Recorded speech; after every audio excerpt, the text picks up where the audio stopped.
This talk, titled Standing on the Shoulders of Normally Sized People, a critical yet optimistic perspective on informed priors, was presented at the Statistical Methods for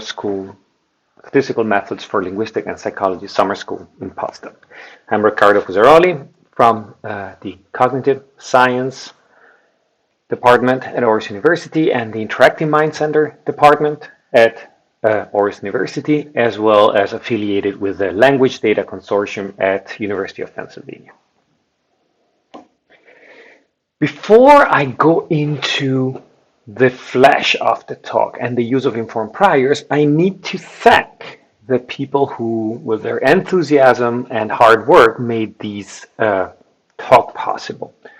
I'm going to be drawing on the amazing work by Sarah Ostergaard and Freda Hestrup, who have designed and coded most of the simulations that I will be showing. And I will be presenting 3 empirical case studies that I've taken from the postdoctoral and doctoral research of Alberto Parola, Christina Didrikson, and Chris Cox. And it is by engaging with these young and brilliant minds that the thoughts that I'm going to be presenting emerged in a dialogical constant. Also, I should thank my kids who do their best to take my attention away from this work and keep my mind away from obsessing about these things. So in the talk, I'm going to be presenting Bayesian inference as the integration of previous and current information. And I'm going to be highlighting the advantages and disadvantages of doing so via a series of simulation studies of the use of informed priors, that is, of the use of the findings and inferences from previous studies as priors for the current study, the current statistical analysis. Strong of those insights, I will then showcase 3 different cases of the empirical use of informed priors in concrete research projects. And I will be ending by, spoiler alert, arguing that we don't stand on the shoulders of giants, as sometimes we like to say, but we are normally sized, fallible people standing on the shoulders of normally sized, fallible people. And we need to take that into account. So informed priors might, and I would argue do help improving inference, but crucially, right, they provide better understanding of how our data stand against previous literature and previous understanding, in that they should be critically designed, assessed, and stress tested as a step, an aware step in our collective cumulative scientific effort, more than taken acritically. Now, of course, you have the message, you can go home, but if you want to stay, the journey begins. So as I was growing up, my dad is a physicist and would leave around a lot of scientific books, and sort of embedded in my formation the idea that by doing science, what we do is that we build on the shoulder of giants. We can see much further because of all the work that has come before.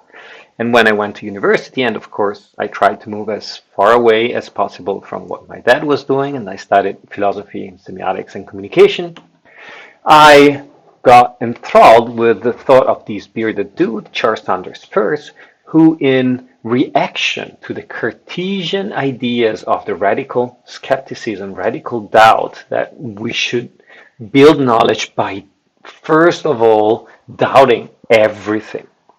He would actually argue that that's like a misguided idea, that any cognition, any new knowledge, any interpretation emerges from the ground of previous knowledge, from previous habits of thoughts. Right? That is, that knowledge, be it scientific or more humanistic, builds often in a critical way on what came before, and we need to acknowledge that. And so when I was presented many years after the end of my PhD, the idea of a Bayesian inference, which could integrate all available information in an explicitly formalized way, and therefore lead to more principled inference, that really struck a chord with me. Right? And I really wanted to learn how to do that because it felt to me that it was a much more sensible way of building scientific inference. However, I was immediately warned off because by integrating all available information and not just, as sometimes we mistakenly think, relying on the data as a more frequentist statistic would claim to do, by relying on Bayesian inference, we might end up integrating subjective information. Sometimes we might be tempted to put into the inference what we want to get out of that, so-called prior hacking. But more generally, we need to put prior on a bunch of different parameters that sometimes we feel we have no idea about. And these high number of degrees of freedom make us feel like we need to put something, and that's just going to end up being subjective information.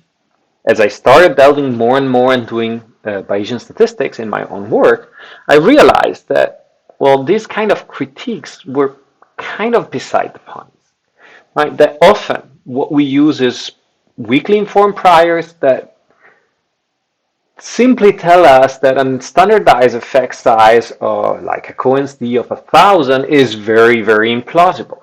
And by restricting the space in which our parameters can be from what we know about the general structure of effect sizes in psychology and linguistics, right?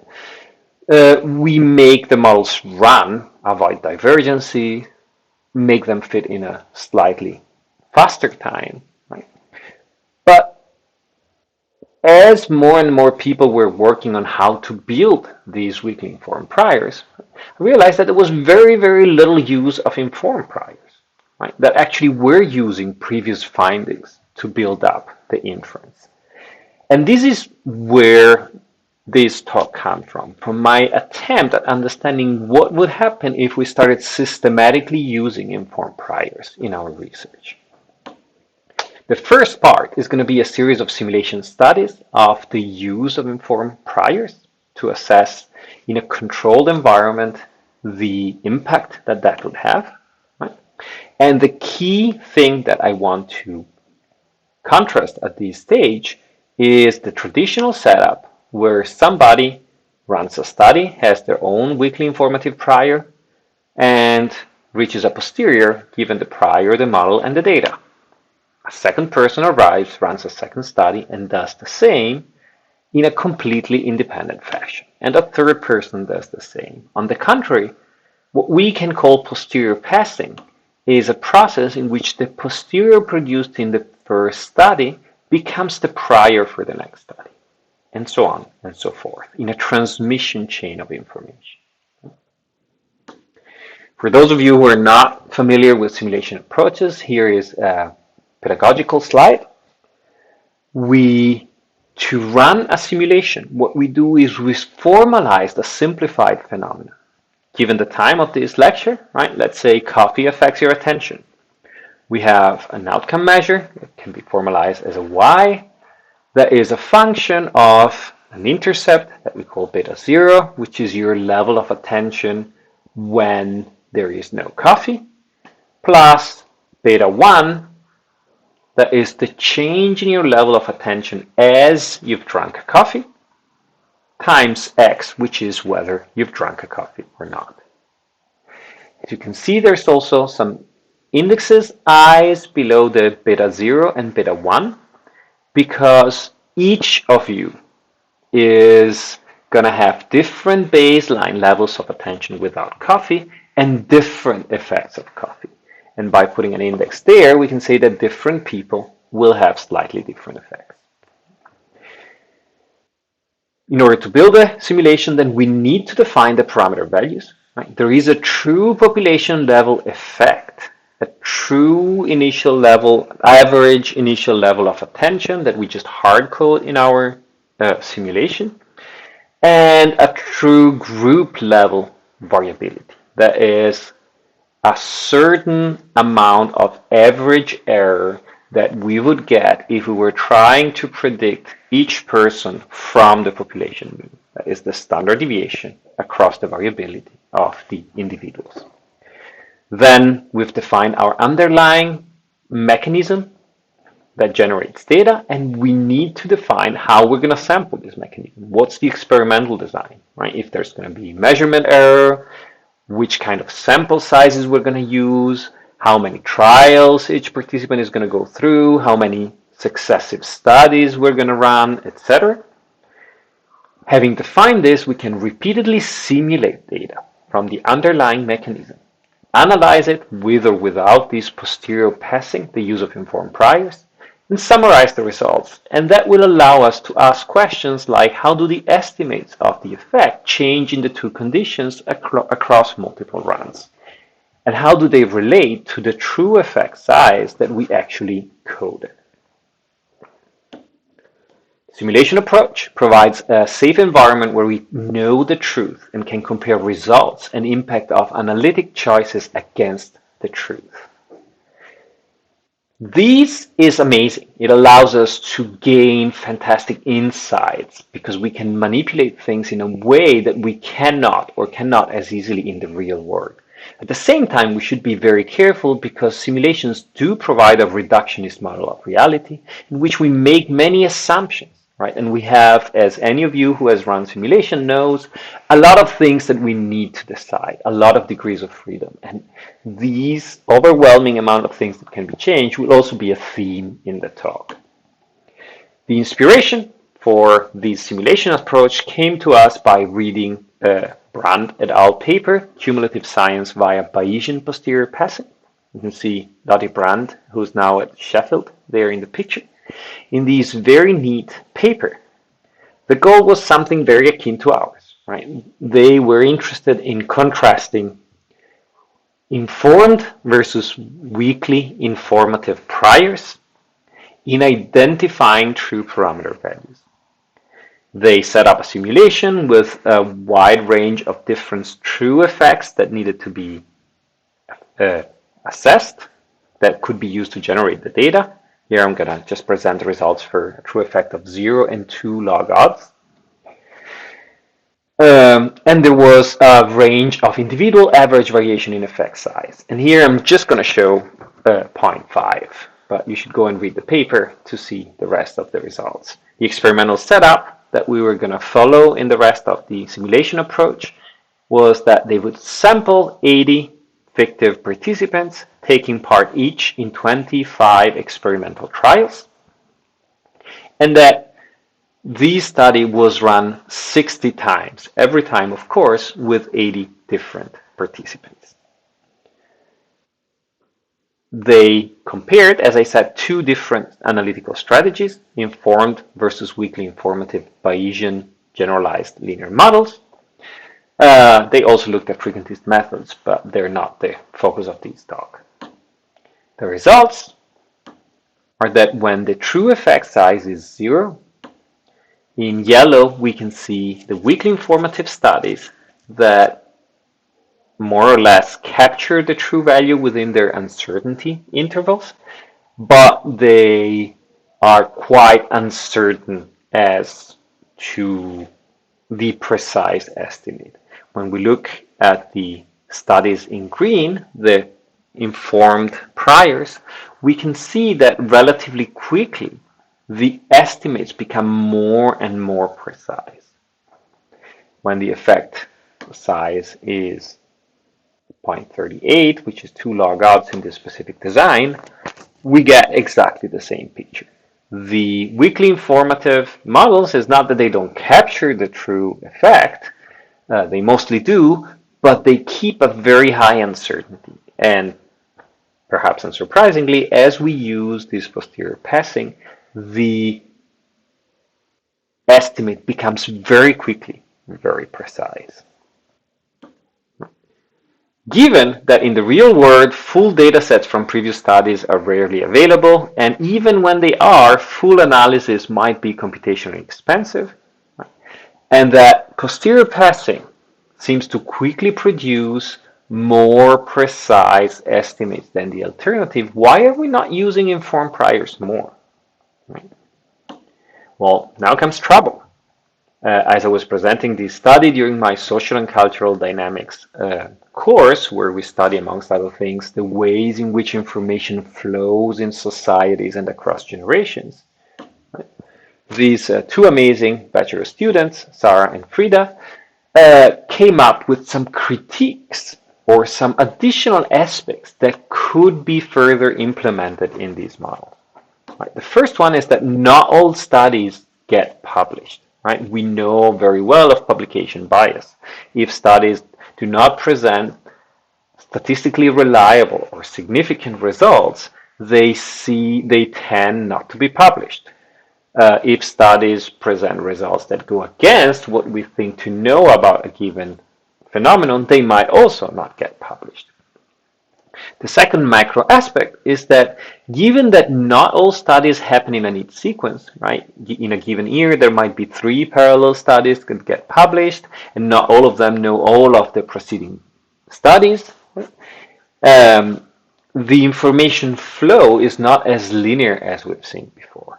But let's start implementing this thing one step at a time. Right? First, we run a conceptual replication where we simply recode the experiment in the simulation in our own code, and we contrast weakly informative priors, in this case BRMS default, which are broad student distributions, skeptical priors, which are normal distributions with a mean of 0 and a standard deviation of 0.2, meaning that they expect no or relatively small effects to be plausible, and anything from medium to large being very implausible, and informed priors. We run the simulation with an effect size of 0, and we get the same results as Brand et al., right? With green, the posterior passing, quickly reaching much more accurate estimates and precise, while the yellow, which are the skeptical, and the purple, which are the weakly informative, jump a bit all over the place. Second, with an effect size of 1 log odds, and then with an effect size of 2 log odds, we see more or less analogous results, with the exception that the yellow estimates from the skeptical models tend to be biased towards 0, as we would expect. So all is in place to start doing the fun stuff. First thing that we do is we implement a transmission chain where, instead of passing all the data in a linear fashion, sometimes one study doesn't get published, and therefore that information cannot be passed. We need to reuse the data from the previous step in the chain. We implemented posterior publication bias as proportional to the distance from 0. That is, the closer the estimate is to 0, the less likely is the paper to be published. And we fine-tuned it so that it would reflect the estimated publication bias in psychology according to Mather et al. 2022, which is about 4 point something to 1 for significant versus non-significant studies. Here is without publication bias, what we've seen before, just focusing on the posterior passing models and 3 effect sizes. And here is with a publication bias. We can see that at least with these level of publication bias, we don't see much difference, right? The sampling is sparser because we cannot see the studies that are not published, but still the estimates real quickly, just a bit slower, reach quite high precisions and do not show big biases.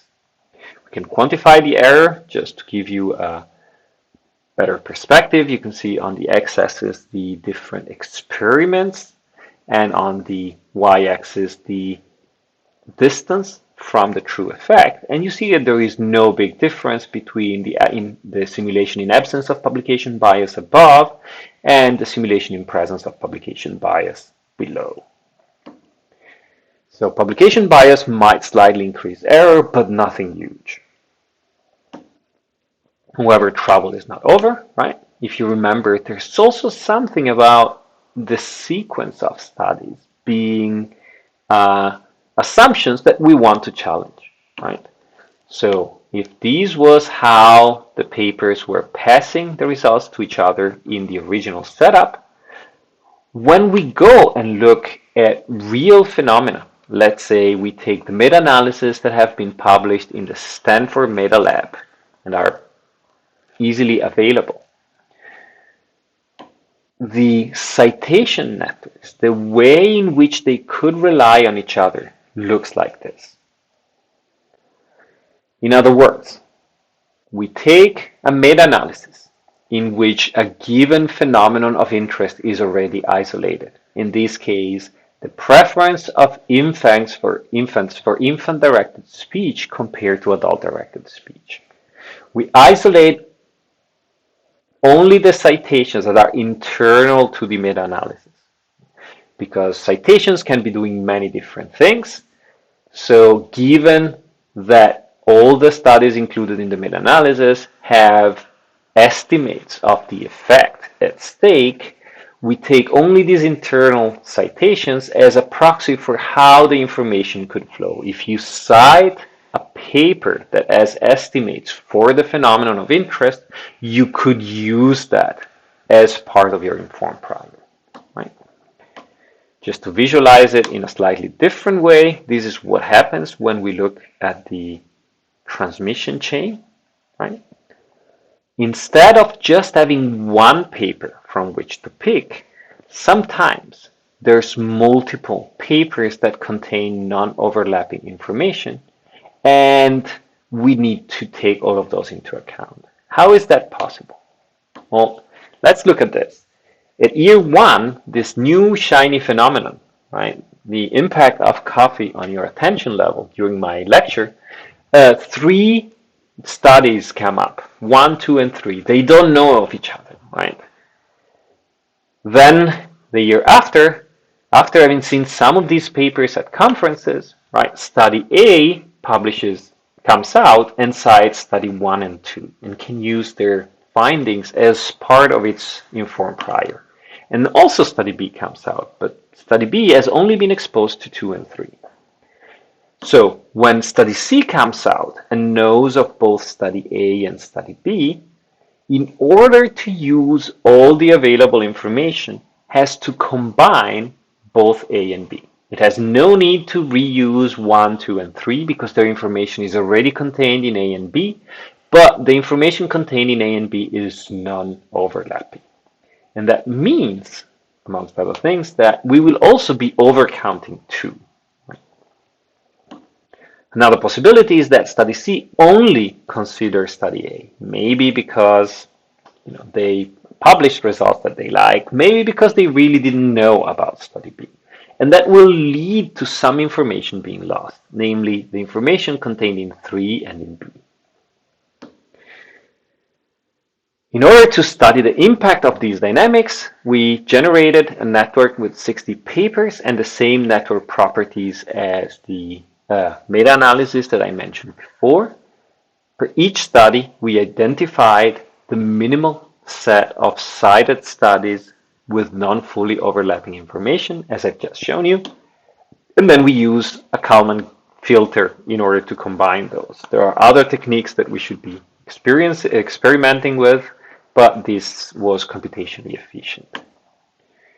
We can look then at the impact of transmission network, and we can see in green the posterior passing in a linear network, and in yellow the posterior passing in a citation network inspired transmission chain when the effect size is -2 log odds.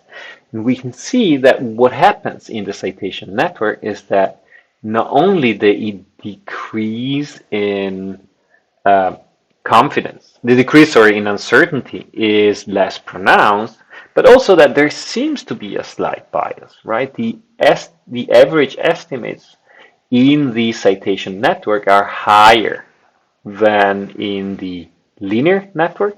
And in this case, that means that the estimate is biased towards 0 because we're in case of a negative effect. The same happens with positive effects. The estimate is biased towards 0.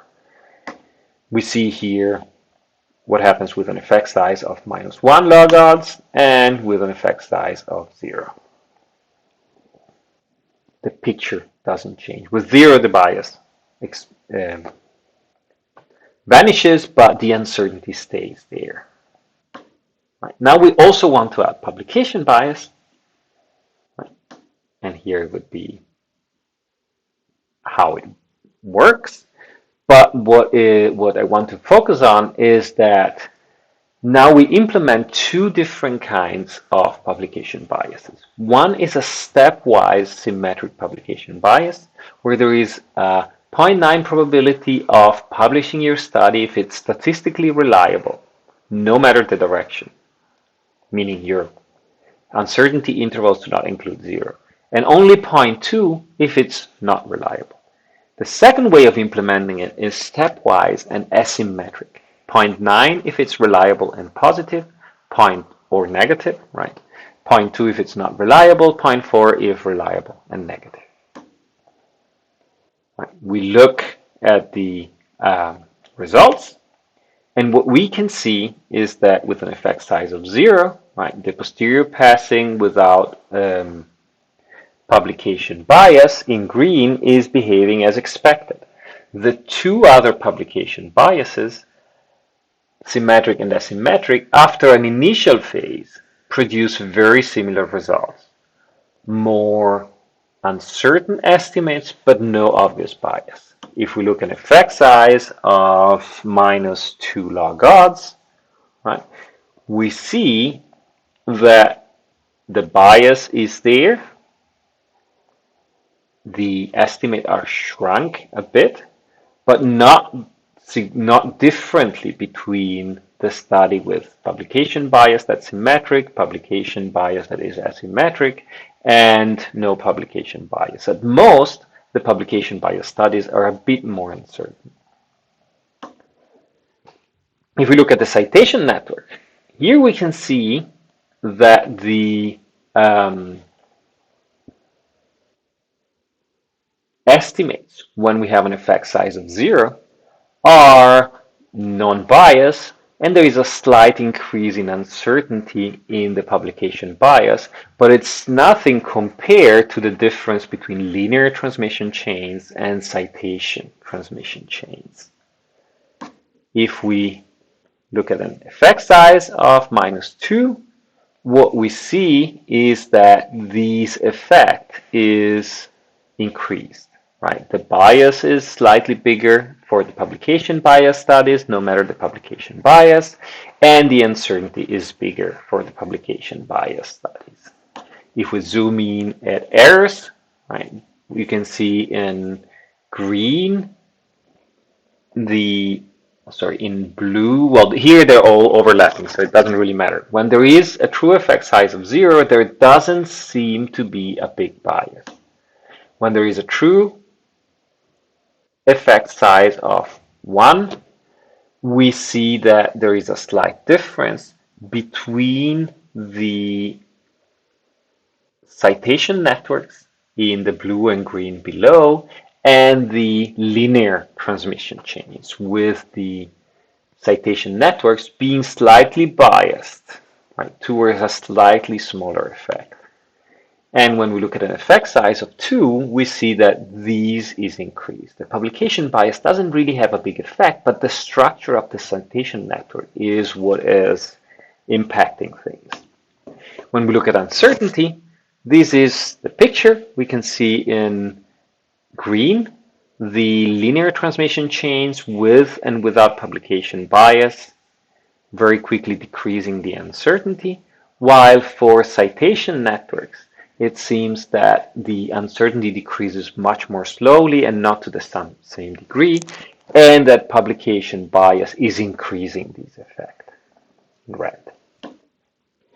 Smaller estimated effects for effects in both directions, and they might, we're still investigating that, be due to the fact that when no informed prior is available, when there is a new study that doesn't cite previous studies, we use skeptical priors, and that might introduce the bias towards 0.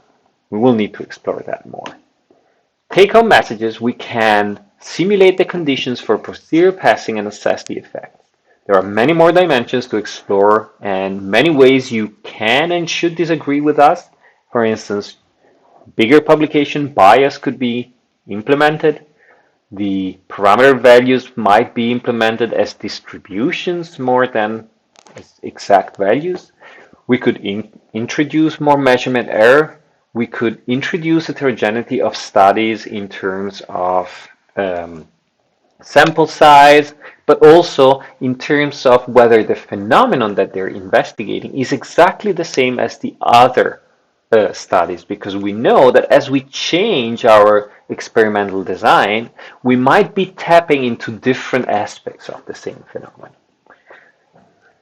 But within the constraints of our simulation, we can say that nonlinear information flow, as implemented using citation networks, seems to affect the estimates, inducing bias and increasing uncertainty, and doing that more than what publication bias does. Nevertheless, posterior passing seems to achieve more precise estimates, right? As long as we're a bit cautious about this potential bias. We then done? Well, no. We're never done until we actually see how informed priors can be used in practice, right? Especially once we come to practice with both the insight that informed priors can be useful and the caution that we should be careful in using them. Right. The first case is Danish infant-directed speech. We have done a bunch of studies showing that the Danish sound opacity, that is the tendency to reduce the pronunciation of consonants and the use of many vowels, different vocalic sounds, about 60 in one of the estimates, makes Danish children slower to learn the language. There is a review by Trega et al. That recently came out that pulls together all the evidence in that direction. And we know that caregivers might facilitate children language learning by hyper-articulating their speech and vowels in particular, plausibly to make it more understandable and learnable. So the question is, do Danes do that? Right. Here, the study has been run by Chris Cox up there. Right. What are our priors? And I'm going to use a Z-scored scale because it's easier for everybody involved. Right. We're going to use a weakly skeptical prior, normal distribution with a mean of 0, no effects, and a standard deviation of 0.3 effects that is effectively discouraging any effect estimate below minus 0.6 and above 0.6. We can rely on a meta-analysis that Chris also recently published, where the prior, so the posterior estimate, which becomes our informed prior, is a normal distribution with a mean of 0.62, that is hyper-articulation that is found across many languages, and a standard deviation of 0.13. And a previous Danish study run by Christina Didriksen as part of her master thesis, where there is evidence for hypoarticulation, that is less articulation when speaking to children. A normal distribution with a mean of minus 0.1 and a standard deviation of 0.04. Right, we put these three together here so you can see them. We then collect 26 native Danish speaking mothers talking to their roughly 1-year-old infants and to an adult automatically, and then it didn't work, therefore manually poor Chris coded all the vowels, giving about 9,000 vowels. Here are the priors. How are our priors updated as we integrate the information that's available in the data? This is what happens. You can see that the informed inference using the previous Danish study hasn't really moved. The informed inference using the meta-analytic study has moved a little, making the effect smaller, but it's still the same as roughly as in the meta-analysis. And the weakly skeptical inference has actually indicated evidence for hypoarticulation, which is bigger than that of the informed inference with previous evidence of hypoarticulation. What happened, right? Are we back to giving food to the idea of subjectivity of priors and therefore subjectivity of results, what I would argue is that we learn something by comparing the different informed inferences and the skeptical one. We can learn that expectations differ drastically even before looking at what our inference says, just by looking at the prior, and that we might therefore be in front of a heterogeneous phenomenon, that hyperarticulation in infant-directed speech might not be something that's the same across languages. That's the same for Danish as for US English, which is the dominant language in most of the previous studies. And indeed, the meta-analysis pointed to substantial cross-linguistic differences. We might also, and therefore, we might have an inappropriate prior. We shouldn't have used the population level prior across languages, but we might have used a much more broad informed prior based on predictions for a novel language, for instance. Expected distribution across the languages and not expected mean across the languages. How then we also learn by comparing that expectations matter drastically, which suggests that 26 participants, even having 9,000 vowels, might not provide enough data to conclusively solve these questions.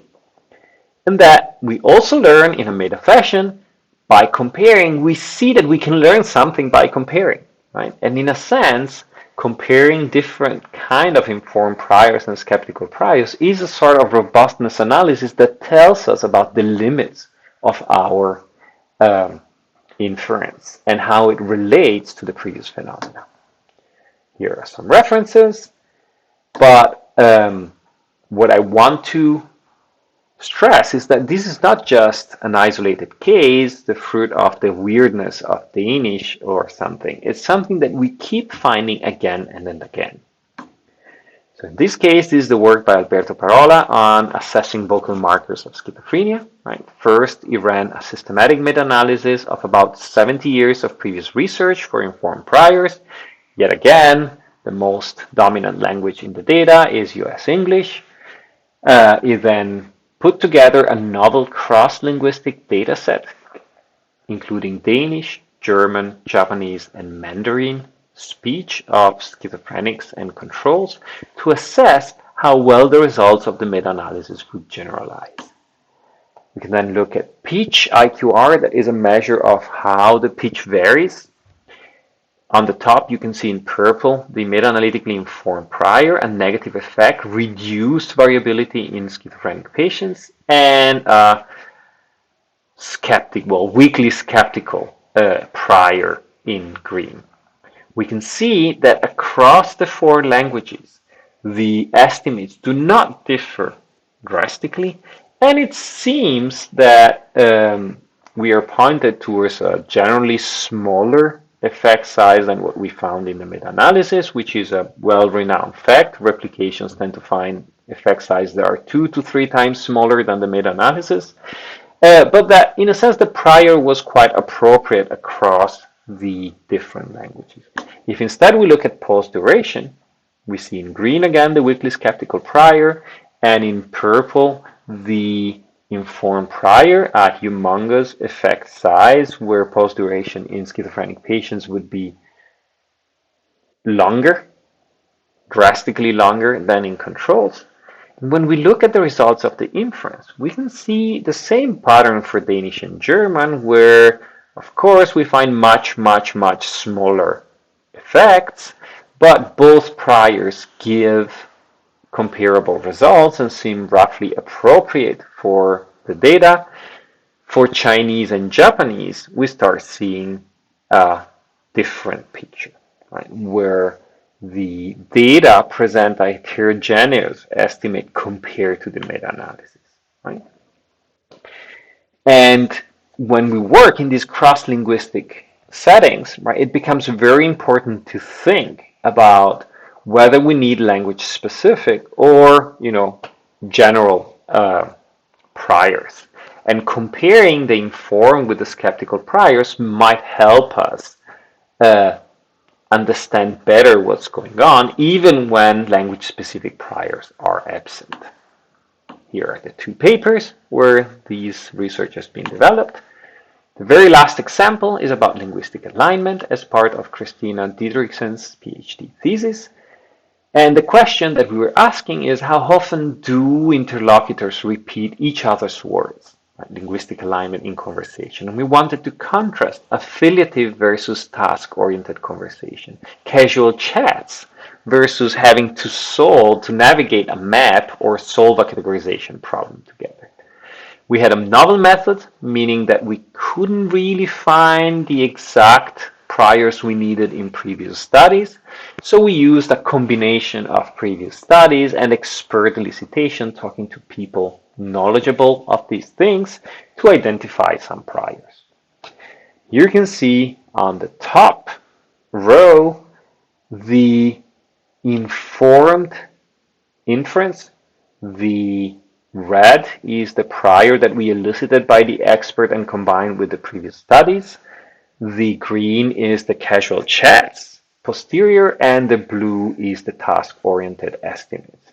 And we see that there is a certain difference between the task-oriented and the affiliative, and that the task-oriented is really pushing away from the priors. But the prior is not really allowing the posterior to move into very improbable regions according to the prior. This becomes even more obvious when we look at the bottom row, where there's the weakly skeptical prior in red. We see the affiliative posterior in green, which has not drastically changed compared to the one above, but we can see that there is much more uncertainty in that it was highly constrained by the informed priors. And the task-oriented is really pushing towards a highly improbable region given the prior. And it's telling us that the prior that we had created, the informed prior, was really not appropriate for task-oriented conversations, and even the weakly skeptical prior might be too constrained, right? And we need to do this comparison and these analysis to really understand what's going on in our inference. This is the paper quantifying the interplay of conversational devices in building mutual understanding. And with that, I conclude with some take-home messages, right?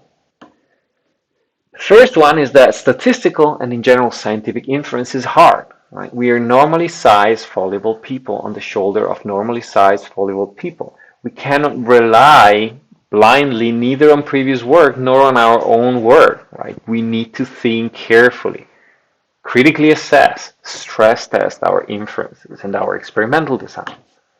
That informed priors are not the product of scientific giants on whose shoulders we can critically jump on, right? We've seen citation bias is the heterogeneity of phenomena.